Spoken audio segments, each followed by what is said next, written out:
Supreme court के आदेशानुसार भारतीय चुनाव आयोग ने एसबीआई से मिले इलेक्टोरल बॉन्ड से जुड़ी जानकारी को बीते रोज गुरुवार को अपनी वेबसाइट पर जारी कर दिया है।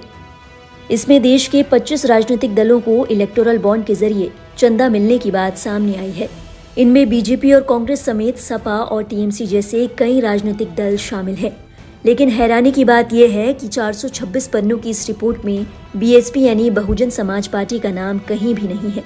यानी इलेक्टोरल बॉन्ड के जरिए बहनजी की पार्टी को 1 रुपया भी नहीं मिला। डेटा के मुताबिक टॉप 3 पार्टीज में से जिन्हें सबसे ज्यादा चंदा मिला है, उनमें भारतीय जनता पार्टी का नाम सबसे आगे है। भारतीय जनता पार्टी को डेटा के मुताबिक तकरीबन 60 अरब रुपए का चंदा मिला है। दूसरे नंबर पर है पश्चिम बंगाल की टीएमसी यानी तृणमूल कांग्रेस। ममता बनर्जी की पार्टी को तकरीबन 16 अरब रुपए का चंदा मिला है। वहीं तीसरे नंबर पर है कांग्रेस पार्टी, जिसे तकरीबन 14 अरब रुपए का चंदा मिला है। इस लिस्ट में कई पार्टियों के नाम शामिल हैं, लेकिन बहुजन समाज पार्टी का नाम नदारद है। बता दें, बीएसपी यूपी जिले की प्रमुख पार्टियों में से एक है। बावजूद इसके पार्टी के नाम लिस्ट में नहीं होना हैरत में डालता है। बीएसपी की प्रतिद्वंदी माने जाने वाली पार्टी सपा का नाम इस लिस्ट में 46 बार आया है। चुनाव आयोग के द्वारा दी गई लिस्ट में सपा का नाम 16वें नंबर पर है। गौरतलब है, सपा का नाम इस रिपोर्ट में अध्यक्ष समाजवादी पार्टी के तौर पर दर्ज है।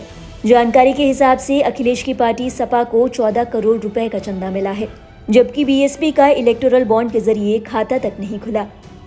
बता दें, सुप्रीम कोर्ट ने 11 मार्च 2024 को सुनवाई के दौरान एसबीआई को 12 मार्च तक चुनावी डेटा का खुलासा करने और निर्वाचन आयोग को बॉन्ड के माध्यम से राजनीतिक दलों को प्राप्त चंदे की जानकारी अपनी वेबसाइट पर अपलोड करने का आदेश दिया था।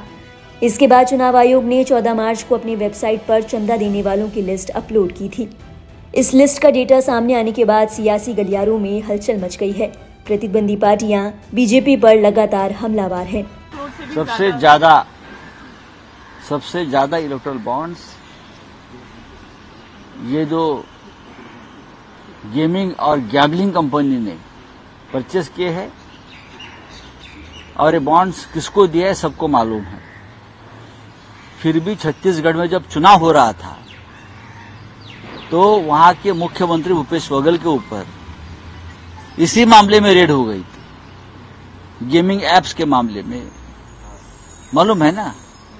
लेकिन यही gaming apps, gaming company, gambling company 13,000 crore के इलेक्टोरल बॉन्ड्स खरीदते हैं और वो इस देश की सत्ताधारी पार्टी के खाते में वो पैसा जाता है।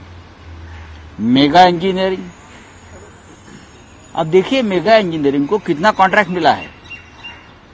बीकेसी में बुलेट ट्रेन का कॉन्ट्रैक्ट हो या और कोई कॉन्ट्रैक्ट, हजारों करोड़ के कॉन्ट्रैक्ट देकर उनसे सैकड़ों करोड़ का इलेक्टोरल बॉन्ड्स खरीदा गया है, लिया गया है।